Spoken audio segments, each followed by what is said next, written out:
Failure is what you'll feel when you realize you haven't achieved the power of success using just one law. Therefore, I'm going to teach you how to get there. The pieces you have been given are real pieces. Hard work matters. Discipline matters.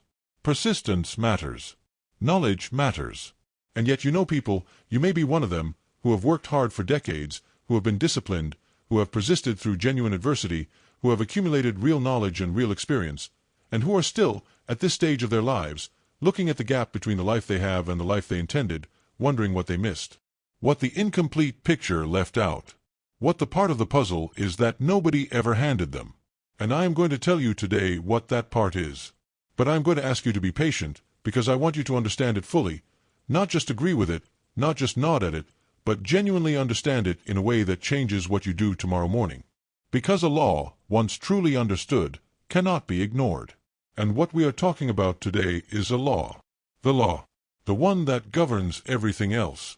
Most people, when they hear the word success, think about outcomes. The money. The recognition. The achievement. The arrival at a destination they have been moving toward. And I understand that framing. It is the one we inherit from a culture that measures success in visible, external, quantifiable terms. But I want to offer you a different starting point today, because I think the outcomes-first framing is one of the primary reasons so many intelligent, capable, hard-working people spend their lives chasing something that seems to stay just far enough ahead of them to remain always just out of reach. The outcomes-first framing treats success as a destination, as something you get to by doing the right things long enough. And that framing has a fatal flaw. The flaw is this: if success is a destination, then the journey to it is a means, a cost you pay to get somewhere you are not yet. And the moment the journey becomes a cost, the human brain begins looking for shortcuts. For ways to pay less cost and still reach the destination. And the shortcuts are where dreams go to die. Here is the reframe I want to offer you, and I want you to sit with it carefully before you accept or reject it. What if success is not a destination at all? What if it is a way of traveling? Not something you arrive at after enough effort, but something you are either doing or not doing in every single moment of your daily life. Not a result, but a practice. Not an outcome, but an orientation. Not the prize at the end of the road, but the quality of how you walk the road itself. I know that sounds like philosophy rather than practicality. But stay with me, because the practical implications of this reframe are enormous. If success is a way of traveling, if it is the daily practice of a specific set of principles applied with consistency and integrity, then it is available to you right now. Today. In the life you are currently living.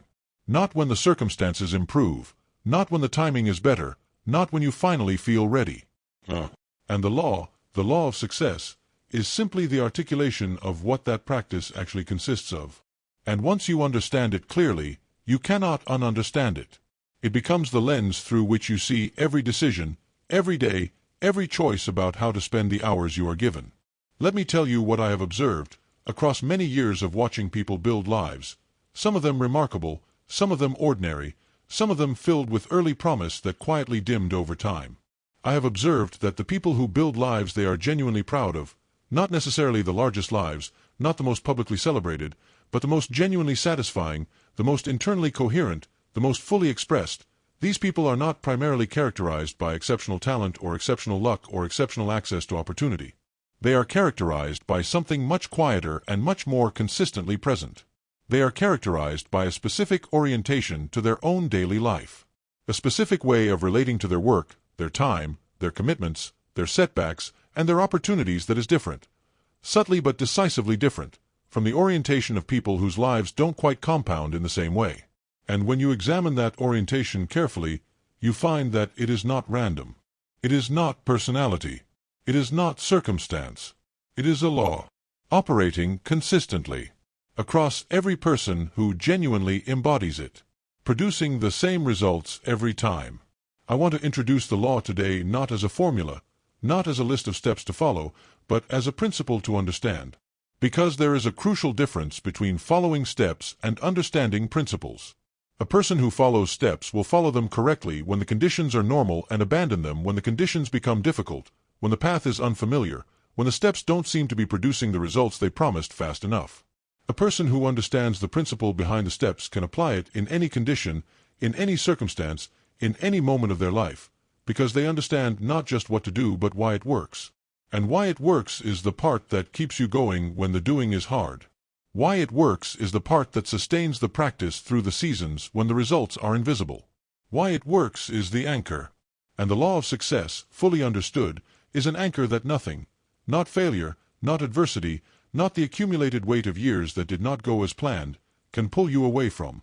I want to be direct about something before we go further, because I think directness serves you better here than comfort. Many people in this audience have already heard versions of what I am about to say.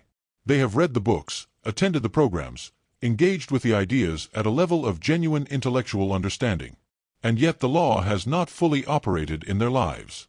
Not because the law is false, but because understanding a law and living by a law are not the same thing.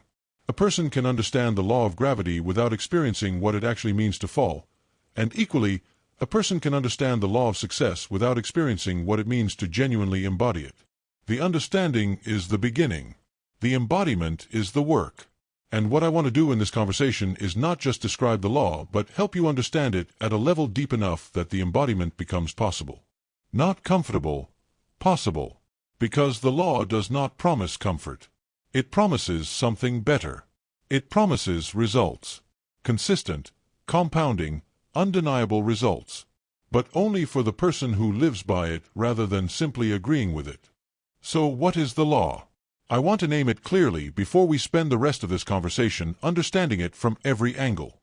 The law of success, as I understand it, as I have observed it operating in the lives of people who genuinely build things that last, is this sustained, specific, values-aligned action, applied with consistency over time, always produces proportionate results. Always. Not sometimes. Not usually. Always. Now, I know that statement is going to generate resistance in some of you, because you have worked hard and consistently and the results have not always felt proportionate. And that resistance is legitimate. But I want to suggest that when the law appears to fail, when the consistent action does not produce the expected results, the breakdown is almost always in one of three places. The action was not truly sustained, or it was not truly specific, or it was not truly aligned with values. And each of those three qualifiers matters enormously. Because sustained without specific is effort without direction. Specific without values aligned is strategy without integrity. And any combination without consistency is a start without a finish. The law is complete. It is the application that is most often incomplete. Let me spend a moment on each of those three qualifiers, because I think each of them contains something important that is often misunderstood. Sustained does not mean relentless. It does not mean the absence of rest or recovery or the natural rhythms of a human life. Sustained means continuous in direction, even when intermittent in effort. It means that the overall trajectory does not reverse, that the commitment to the direction is maintained even through the inevitable periods of reduced pace or imperfect execution. Specific does not mean narrow. It does not mean a life reduced to a single obsessive focus at the expense of everything else. Specific means clear enough about what you are building and why that the daily choices align with the direction rather than randomly disperse away from it. And values aligned is perhaps the most important qualifier of all, because it is the one most easily overlooked in the practical conversation about success. Values aligned means that the action you are taking is in service of something you genuinely believe in, something that connects to the deepest and most authentic sense of who you are and what you are here to contribute. Because action that is not values aligned can produce results. But the results will not satisfy. And unsatisfying results, no matter how impressive they appear from the outside, are not what I mean by success. I want to plant a seed here that is going to grow throughout the rest of this conversation. The seed is this: the law of success is not primarily about what you do. It is primarily about who you are while you are doing it. The action matters. Of course it does. But the action is always the expression of something interior. Of a set of values, a quality of attention, a way of relating to your own commitments and your own integrity that either supports the law or quietly undermines it. Two people can perform almost identical visible actions and produce completely different results, not because the actions were different, but because the interior orientation was different. Because one of them was performing the law and the other was living it. And the difference between performing and living is the difference between a house built on sand and a house built on stone. They look identical in good weather. The difference only becomes visible in the storm. And life, as everyone in this audience knows well, has storms. So stay with me through this conversation. Because what we are building here is not a list of things to do. We are building an understanding, a genuine, deep, practically grounded understanding of why the law works, how it works, what it requires, and what it produces for the person who truly embodies it. By the end of this conversation, my aim is for you to have something you can carry with you into every ordinary day for the rest of your life. Not a technique, a principle, a law. One that, once genuinely understood and genuinely practiced, changes not just what you achieve but who you become in the achieving. And that, the person you become in the process of living by the law, is the real gift. The outcomes are the evidence. The person is the point. Let me tell you about two things that happen reliably when people encounter the law of success for the first time, and I want to describe both of them honestly, because understanding both is part of understanding the law itself.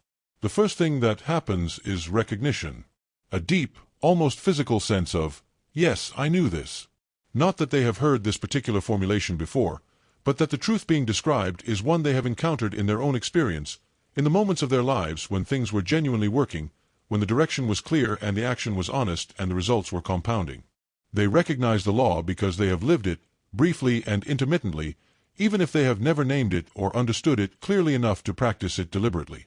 The recognition is real, and it is encouraging. But the second thing that happens, often within moments of the first, is equally important to understand. The second thing is a quiet, almost involuntary inventory, an honest internal accounting of how consistently, in the actual daily texture of their lives, they have been living by the law. And for most people, that accounting produces a specific kind of discomfort. The discomfort comes from the gap between knowing the law, recognizing it, believing in it, genuinely agreeing that it describes how things work, and actually living by it in the specific, daily, non-negotiable way that the law requires. Because the law is not satisfied by agreement. It is not activated by belief. It is activated by consistent, specific, values-aligned action, and only by that. And most people, if they are honest, have been agreeing with the law for years while living by it only intermittently. Applying it in the good weeks and abandoning it in the difficult ones. Practicing it when motivated and suspending it when not. And this intermittent relationship with the law is not nothing. It produces some results, some movement, some genuine forward progress. But it does not produce the compounding effect that full, sustained embodiment of the law produces. It produces starts and stops, advances and retreats. A life that is better than it would have been without any contact with the law, but not what the law actually promises to the person who genuinely lives by it. I want to describe the compounding effect, because I think it is the most important and least understood dimension of the law. When I say that sustained, specific, values-aligned action always produces proportionate results, the word proportionate is doing more work than it might appear. Because proportionate, in the context of the law, does not mean linear. It does not mean that one unit of input produces one unit of output. It means compounding. It means that the results of today's action are amplified by the results of yesterday's action and the day before that, in the same way that financial compound interest amplifies the returns of each successive period. The farmer who plants one seed does not simply harvest one fruit. The farmer who plants one seed and tends it consistently, over the course of a growing season, harvests a plant that produces many seeds, each of which, planted in the next season, produces another plant, which produces more seeds. The output is not proportionate to the initial input. It is proportionate to the sustained, consistent investment over time. And this is exactly how the law of success operates in a human life. The daily action is the planting. The consistency is the tending. And the harvest, when it arrives, is disproportionately large relative to any individual day's effort. It is the fruit of all the days, compounded. Now here is where I need to introduce something that I think is one of the most important and least comfortable truths about the law of success. The compounding effect is invisible in the short term. For the first weeks and months of genuine, consistent, values-aligned action, the results are often not visible at all. The direction has changed. The practice is real. The internal shift is genuine. But the external evidence of any of this is minimal, sometimes non-existent. And this invisible period, this gap between the beginning of consistent practice and the arrival of visible results, is where most people abandon the law. Not because they stop believing in it, Because they cannot see it working. Because the human brain, wired for immediate feedback, interprets the absence of visible results as evidence that the action is not producing change. And it draws the conclusion that the approach needs to be changed. A different strategy, a bigger effort, a new plan, when the only thing that was actually needed was patience and the courage to continue in the absence of confirmation. I want to name this invisible period specifically, because I think it needs a name that honors what it actually is rather than what it feels like. I call it the season of faithful planting. And it is not a failure. It is not evidence that the law is not working. It is the most important season in the entire process of applying the law, because it is the season in which the foundation is being built. The roots are developing underground, invisible from the surface, but absolutely essential to everything that will eventually appear above it. The person who can sustain consistent, specific, values-aligned action through the season of faithful planting, who can maintain their practice in the full and honest knowledge that the results are not yet visible and may not be for some time, that person is not simply being stubborn or naive. They are demonstrating the most important quality the law requires, the ability to act from principle rather than from results. To do what the law demands not because the doing is currently producing visible confirmation but because the law is true, and because they understand it well enough to trust it even when they cannot yet see it. Let me describe what the law of success looks like in practice in a person's actual life, because I think the abstraction needs to be grounded in the texture of daily experience. I want you to think about a person who has genuinely embodied the law, not a famous person, not someone whose name you would recognize, but an ordinary person in an ordinary life. This person wakes up each morning with a clear sense of direction. Not a rigid plan, a direction. They know what they are building and why, and the knowledge is connected to their deepest values rather than to their most recent feeling. They spend some portion of each day in specific, intentional action toward that direction. Not always large amounts of time, but consistent amounts. They process the inevitable setbacks and disappointments without being derailed by them, not by pretending the difficulties aren't real, but by maintaining their orientation to the direction even when the immediate circumstances are challenging. They keep their word to themselves. They maintain their integrity in the private moments.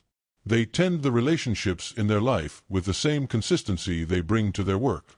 And over time, months, years, the compound effect of this daily practice produces something that is unmistakable to everyone who knows them, a life that is moving, deepening, and becoming more fully aligned with who they actually are.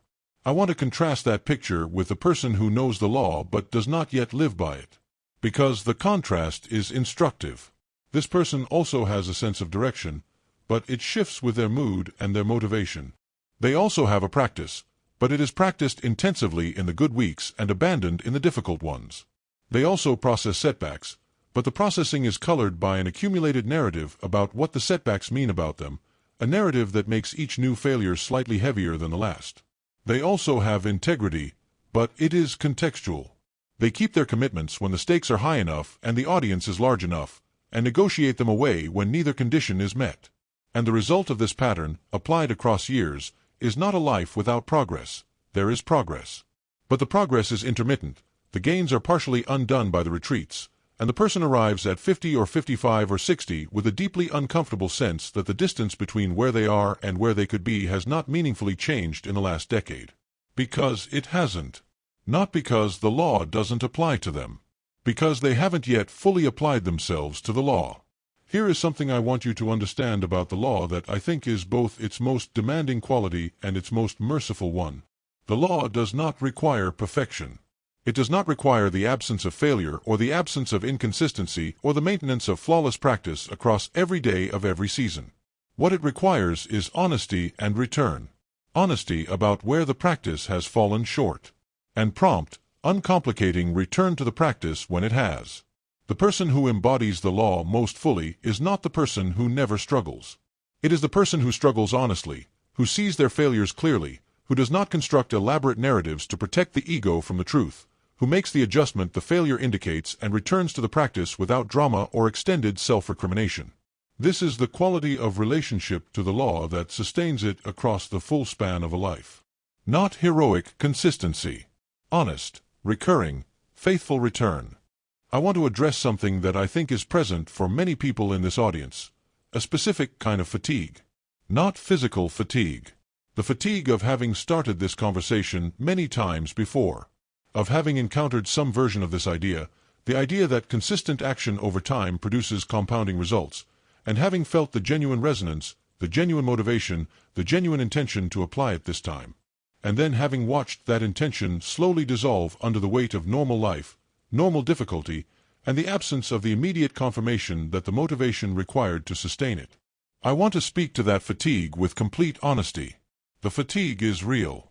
And the reason the previous applications of this idea didn't fully hold is not that you lacked commitment or capacity. It is that you were relying on motivation, on the feeling generated by the encounter with the idea, to carry the practice forward. And motivation, however genuine, is not designed for that function. Motivation ignites. Structure sustains. And the structure, the specific, daily, non-negotiable architecture that keeps the practice alive after the motivation has faded, is what we are going to build in the second half of this conversation. So here is what I want you to hold going into the deeper part of this conversation. The law is real. It operates consistently. It has been operating in your life, producing results, however modest, every time you have applied it, even partially. The gaps in your results are not evidence that the law doesn't apply to you. They are a precise map of the gaps in your application of the law. And a map is not a judgment. A map is a tool. It tells you where you are. It tells you what the terrain requires. And it makes the navigation possible. You are not behind. You are not too late.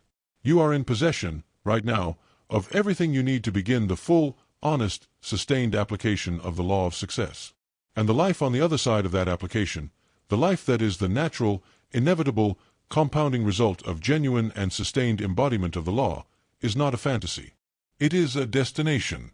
And the law is the road. I want to tell you about a man I'll call Vincent. Vincent is 54 years old. He grew up in a working-class family, the first in his generation to attend college, and he carried into adulthood a deep, almost fierce belief in the power of hard work. He had seen his parents work hard, genuinely hard, without complaint, with real dignity, and he had absorbed the lesson completely. Effort is the answer. Work hard enough, long enough, and the results will come. And for the first 2 decades of his adult life, that belief served him reasonably well. He built a career. He provided for his family. He checked the boxes that the culture said should produce a good life. But somewhere around his late 40s, something began to shift. The effort was still there, the long hours, the consistent work, the genuine application of himself to his professional responsibilities. But the results had plateaued. The career had reached a ceiling. The financial situation was stable but not growing. The sense of genuine forward momentum, of a life that was compounding, deepening, becoming more fully itself, had diminished to something much flatter. And Vincent, looking at this picture honestly, arrived at a question he had never had to ask before. Is hard work actually enough? The answer, which I want to explore carefully because it is not a simple one, is no. Hard work is necessary. It is absolutely necessary. But it is not sufficient. And the distinction between necessary and sufficient is one of the most important in all of personal development, because confusing the two leads to a very specific kind of exhaustion, the exhaustion of doing the necessary thing fully and finding that it does not produce the sufficient result. Vincent was working hard.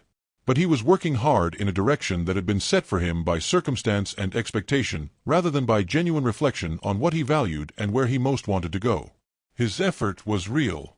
But the specificity required by the law, the clarity of direction that connects daily action to a genuinely chosen destination, was missing. And without that specificity, the effort was dispersing rather than compounding. Producing results, yes. But not the compounding results that the law promises and that Vincent, somewhere deep inside, had always believed were possible for him. The second element of the law, specific action, is perhaps the one that is most often misunderstood as a practical matter. Most people think of specificity in terms of goals. The more specific the goal, the more specific the action. And goals matter. But I want to point to something deeper than goal specificity. I want to point to what I call directional clarity, the clear, values-grounded sense of the kind of life you are building and the kind of person you are in the process of becoming. Directional clarity is not a goal. A goal is a destination. Directional clarity is an orientation, a way of understanding your daily choices in relation to a larger sense of purpose and meaning that is genuinely yours. The person with directional clarity does not need a perfect plan. They can navigate uncertainty, adapt to changing circumstances, absorb setbacks and course corrections without losing their direction, because the direction is not tied to a specific plan. It is tied to a specific sense of who they are and where they are genuinely headed. And that sense, once clearly established and genuinely owned, makes every daily decision simpler and more powerful. Because every decision is evaluated against a clear question: does this align with where I am actually going? Let me introduce a concept that I think is essential to the third element of the law, values-aligned action, and that is the concept of deserved success. Most people, when they think about what they want, think about it in terms of what they would like to have or achieve or experience. And there is nothing wrong with that. Desires are real and they matter. But deserved success is different.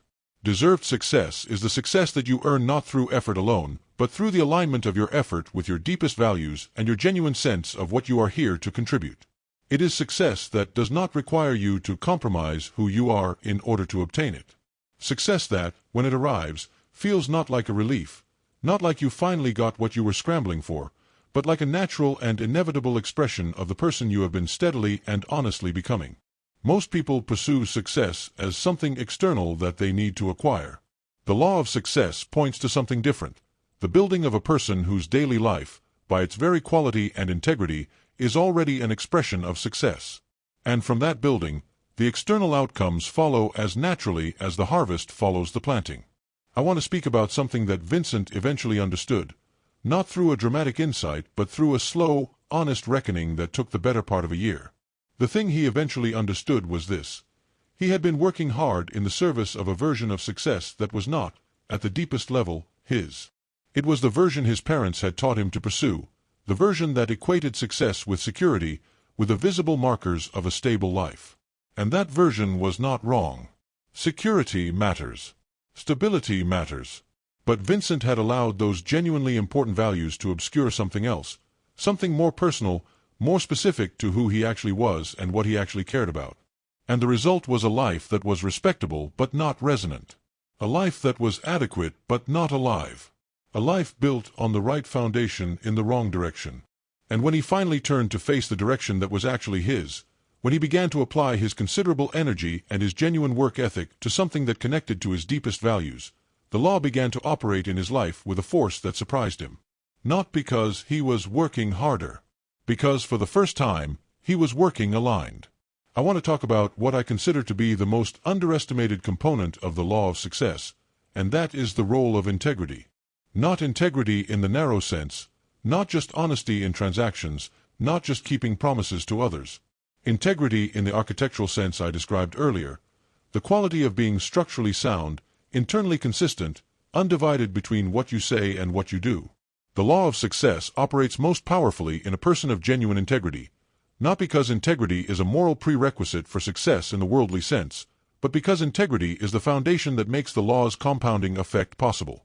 When your actions are consistent with your values, when your private behavior matches your public commitments, when the story your daily life tells about you is the same story you would choose to tell, the energy that would otherwise be consumed in managing the gap between these things is freed up.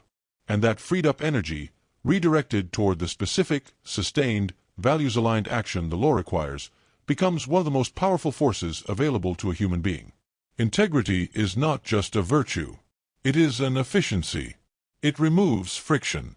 And in a life governed by the law of success, friction is the primary enemy. Let me tell you about a woman I'll call Diane. Diane is 47 years old.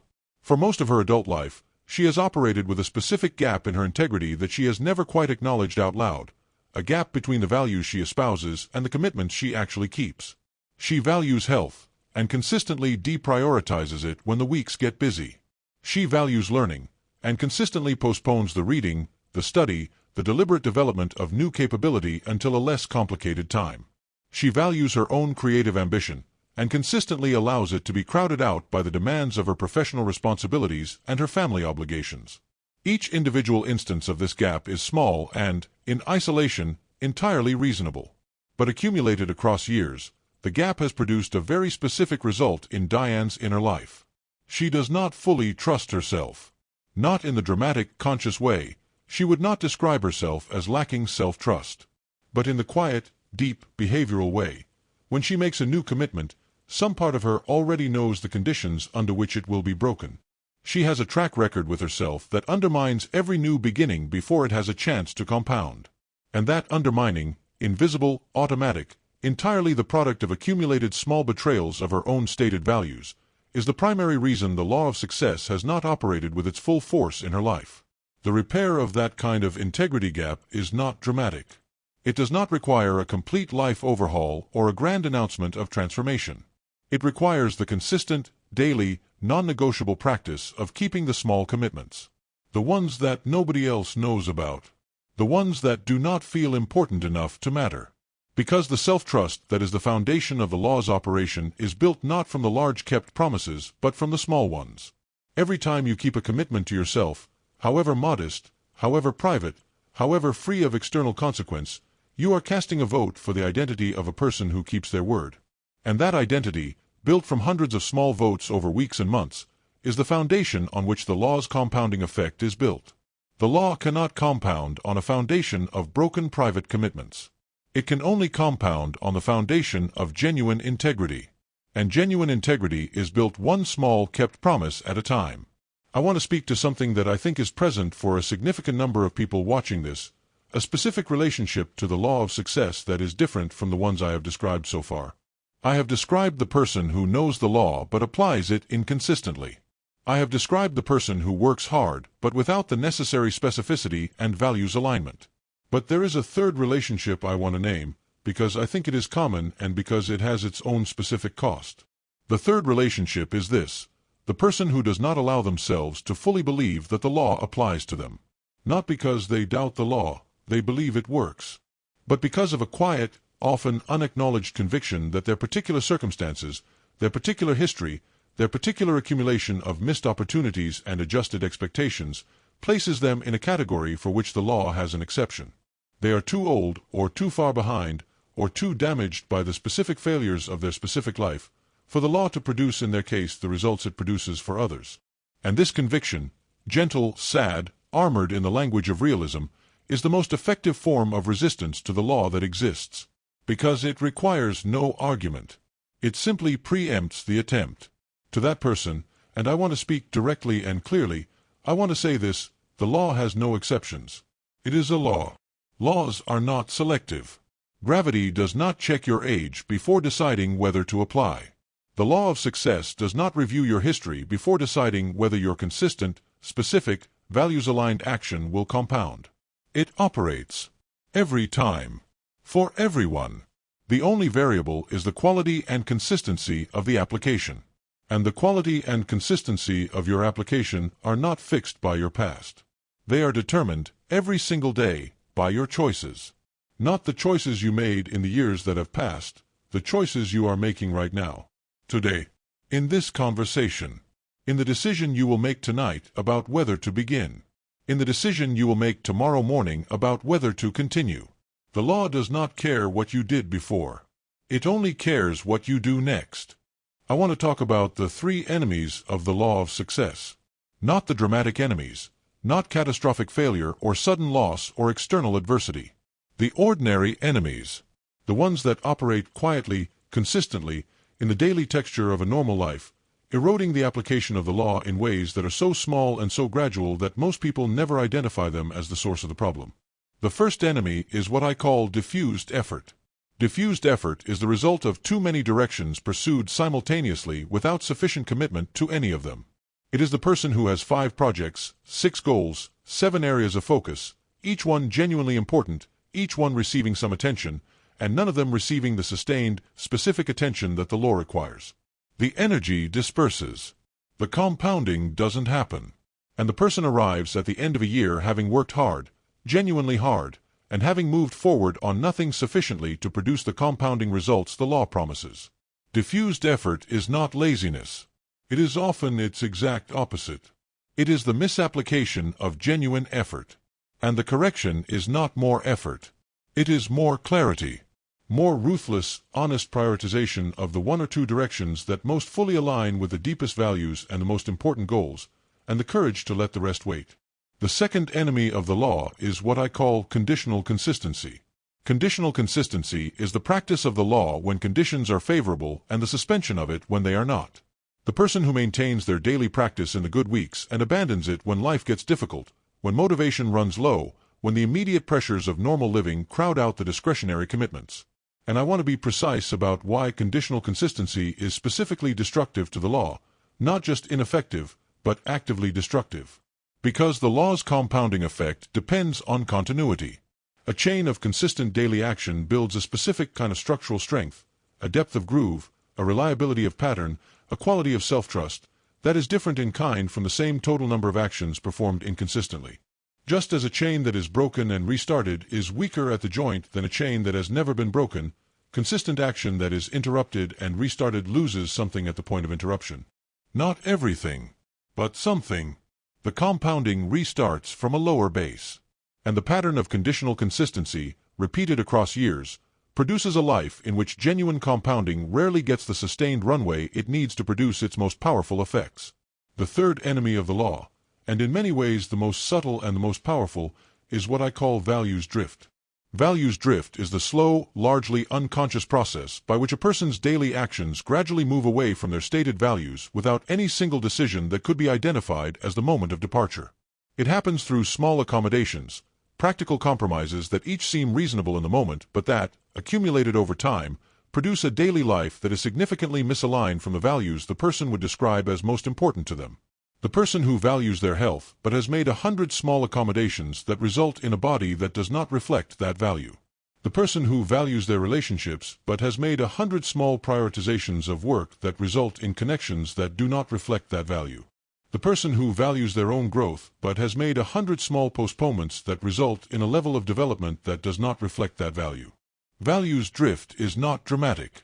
It is gradual. But the person who has drifted significantly from their values is not applying the law, no matter how hard they are working, because the values-aligned component is missing. And without values alignment, the action cannot compound into genuine success. It can only compound into more of what the drifted life already is.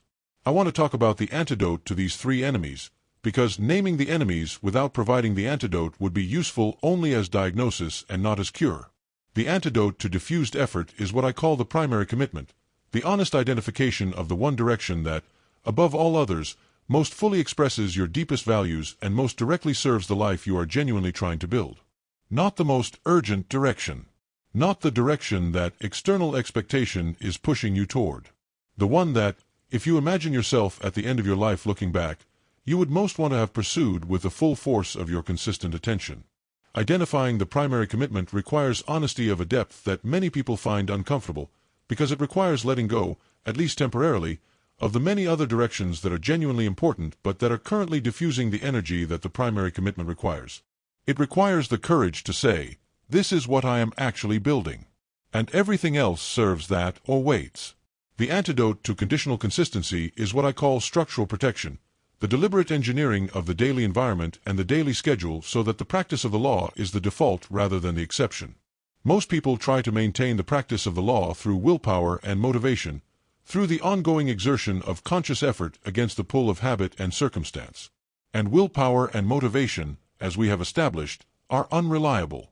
They are strongest when they are most available, when the conditions are favorable and the motivation is high, which are precisely the conditions under which the practice would happen even without them.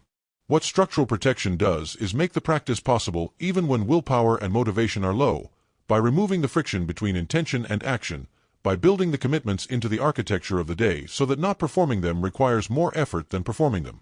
The practice becomes the path of least resistance rather than the path of greatest resistance. And when the practice is the path of least resistance, conditional consistency becomes much less of a threat. The antidote to values drift is what I call the values audit, a regular, honest, specific examination of how well the current daily life reflects the stated values. Not a global assessment, specific. In each area that matters most to you, what does the actual, average, Tuesday in November version of your daily behavior reveal about what you truly value? Not what you intend to value. What your behavior, examined honestly, actually demonstrates that you value. This audit is not comfortable. It is, in fact, one of the most uncomfortable practices available in personal development, because it removes the comfortable gap between stated values and visible behavior that allows values drift to continue undetected. But discomfort and danger are not the same thing. The discomfort of an honest values audit is the discomfort of seeing clearly, and seeing clearly, however uncomfortable in the moment, is always preferable to the accumulated cost of navigating by a map that does not reflect the actual terrain. I want to speak about something that I think is essential to understanding the law of success in its full dimension, and that is the role of patience. Not patience in the passive sense, not the patience of someone who is waiting for things to improve. The patience of someone who understands the mechanism well enough to trust it even when the results are not yet visible. The patience of the farmer who has planted in the correct season, tended the soil with the right care, and waits for the harvest in the full and confident knowledge that the harvest will come, not because they can see it yet, but because they understand the law of growth well enough to trust the process. This kind of patience is not passivity. It is one of the most active and demanding practices available, because it requires the daily maintenance of consistent action in the complete absence of immediate confirmation. It requires the continued application of energy to a direction that has not yet produced visible evidence of reward. It requires, in the deepest sense, the ability to operate from principle rather than from results. To continue doing what the law demands, not because the doing is producing visible confirmation, but because the law is true. And this quality, the ability to act faithfully in the season of faithful planting, is the quality that distinguishes the person who fully embodies the law from the person who embodies it only when the weather is good. Let me tell you what happened to Vincent. Because his story, like all honest stories, has a second chapter that is not as comfortable as a dramatic transformation narrative, but that is, I think, more instructive. Vincent did not have a sudden revelation. He did not, in a single watershed moment, identify everything that was wrong and correct it overnight. What he did was something quieter and more honest. He began, on a completely ordinary afternoon, to ask himself the question that the law eventually requires everyone to ask. Is the life I am currently building the life I actually want to build? Not the life I was supposed to want. Not the life that my history and my expectations and my accumulated obligations have been building by default. The life I would choose right now, if I were choosing freely and honestly. And the honest answer, which took several weeks to fully surface, was, mostly yes, but with one enormous exception. There was a specific creative work that he had been postponing for 11 years. A project that connected to his deepest values and his most genuine sense of purpose.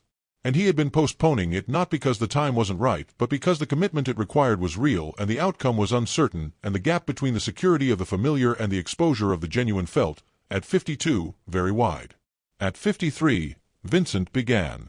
Not heroically, he gave the project 1 hour each morning, before the demands of his professional life had fully assembled. 1 hour. Every morning. Non-negotiable. And in the first months, nothing visible happened. The work was slow. The results were uncertain. The hour felt, many mornings, like an almost irrational allocation of time given the competing demands. But the internal shift that began to happen in those months, the shift in the quality of how Vincent experienced his own daily life, the sense of alignment between his actions and his values, the specific quality of self-respect that comes from keeping a private commitment, that shift was real. And it produced something the previous 15 years of hard, competent, professionally successful work had not produced, the felt sense of a life that was genuinely his own. The external results came later. They always come later. But the success, the real success, the success that the law actually promises, began on the first morning he kept the commitment. Not when the project was finished. When the planting began. I want to close this section with something that I think is the deepest truth about the law of success and about why it is, in the end, not primarily about achievement. The law describes the conditions under which a human life compounds, not just in the direction of external results, but in the direction of genuine self-actualization, of becoming more fully, more honestly, more completely yourself. The person who lives by the law, who applies sustained, specific, values-aligned action with consistency over time, is not just building a better life in the external sense. They are building a better self. A self that is more disciplined, more honest, more deeply rooted in genuine values, more capable of genuine contribution. And this self, built through the daily, quiet, patient application of the law, is not just the instrument of success. It is the success. Everything else is the evidence. Let me now give you the full, practical expression of the law of success, not just the principle but the specific, daily, applicable practice. Because the law, however clearly understood, requires a practice to operate in. A structure. A daily architecture that makes the application of the law the default of ordinary life rather than a heroic exception.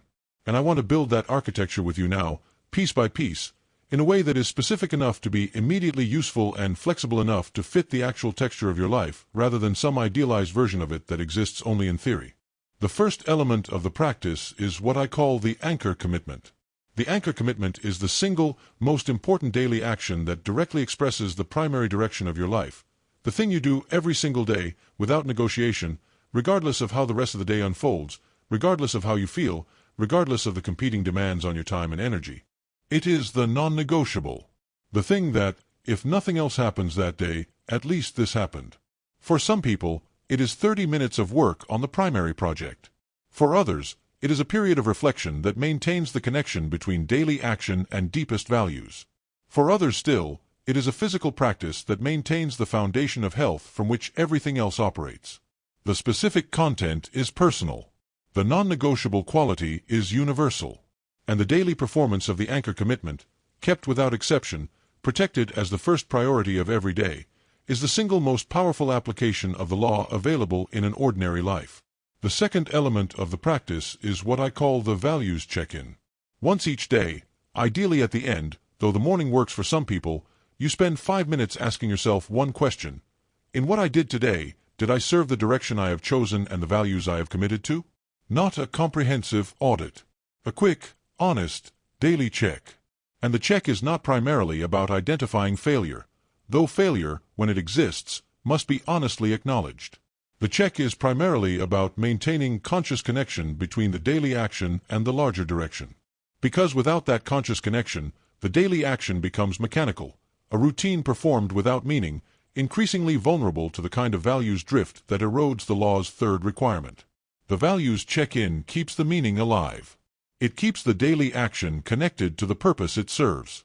And it creates, over time, a continuous thread of intentionality running through the daily life that is the invisible but essential backbone of genuine success.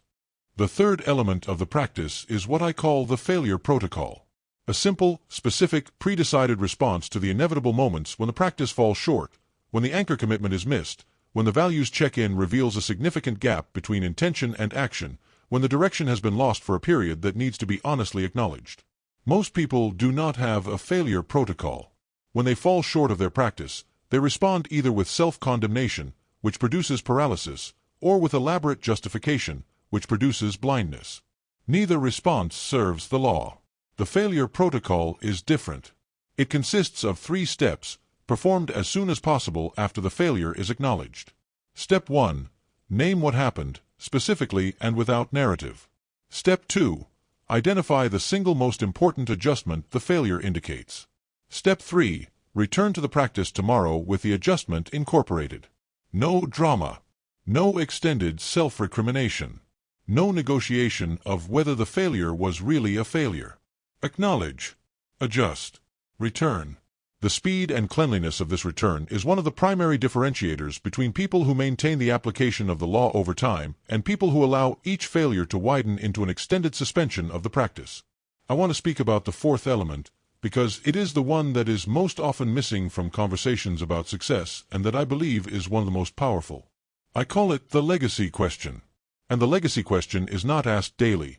It is asked periodically, perhaps monthly or seasonally, as a way of maintaining the deepest possible connection between the daily practice and the largest possible sense of purpose. The question is this: in the life I am building right now, what will the people I love most be able to say about the person I was? Not what I achieved. Who I was. How I showed up. What I valued in practice rather than in word. How I treated the people and the opportunities and the challenges that came to me. This question is not comfortable. It has a way of revealing, with uncomfortable clarity, the gaps between the daily practice and the deepest values. But it is also, for the person who asks it honestly and sits with the answer without flinching, one of the most powerful motivating forces available.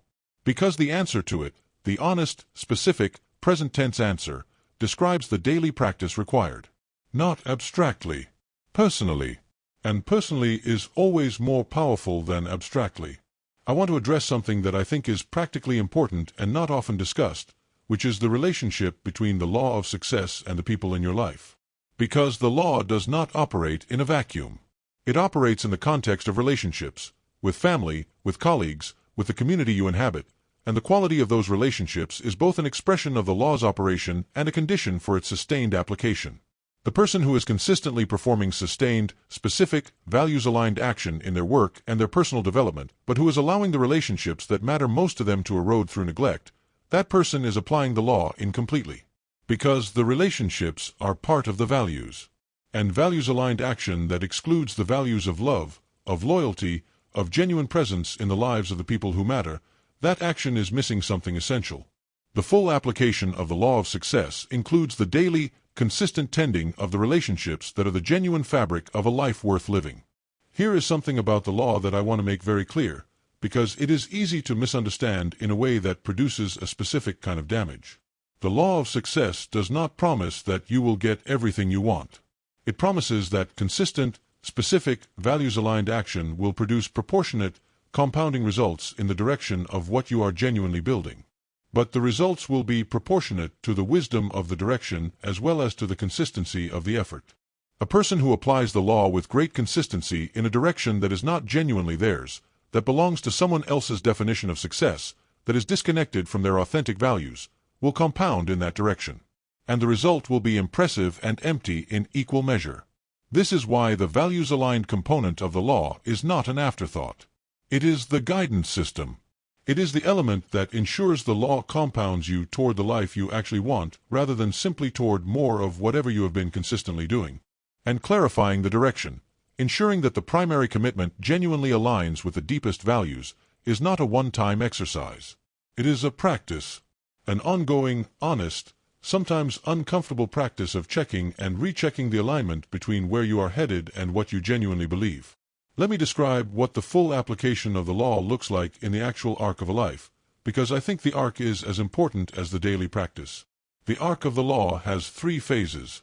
The first phase, which can last months or years depending on the consistency of the practice and the depth of the previous contrary habits, is the phase of faithful planting. Action without visible results. Commitment without confirmation. The daily performance of the anchor commitment in the complete absence of external validation. This phase is the most demanding and the most important. It is where most people stop. The second phase, which begins when the compounding of the first phase has produced enough momentum to be visible in small but unmistakable ways, is the phase of early harvest. The first fruits of the consistent practice. Small results that begin to confirm the direction. Evidence that the law is operating. This phase is encouraging, but it is also a test of a different kind, the test of whether the person will increase their commitment in response to early success or be satisfied with what they have achieved and relax the practice. The third phase, available only to those who maintain the practice through both the faithful planting and the early harvest, is the phase of full compounding. The life that is genuinely, unmistakably, deeply aligned with the values and the potential of the person living it. Not a perfect life. Not a life without difficulty. But a life that is moving, deepening, and becoming more fully itself with every season. I want to speak one more time about Vincent, because his story has arrived at the third phase. Not dramatically, not with a public announcement or a visible achievement that changed everything overnight, but quietly, over the course of 4 years of consistent application of the law. The project he began at 53 has grown into something he did not fully anticipate when he planted the first seeds. It has connected him with a community of people who share his values. It has produced work that he is genuinely proud of, work that reflects the fullest expression of who he actually is rather than the competent performance of a role assigned by someone else's expectations. And the financial results, which were never the point, but which have followed the direction with the same inevitability that the harvest follows the planting, have been genuine. Not spectacular. Not the kind of results that produce magazine profiles. But solid. Compounding.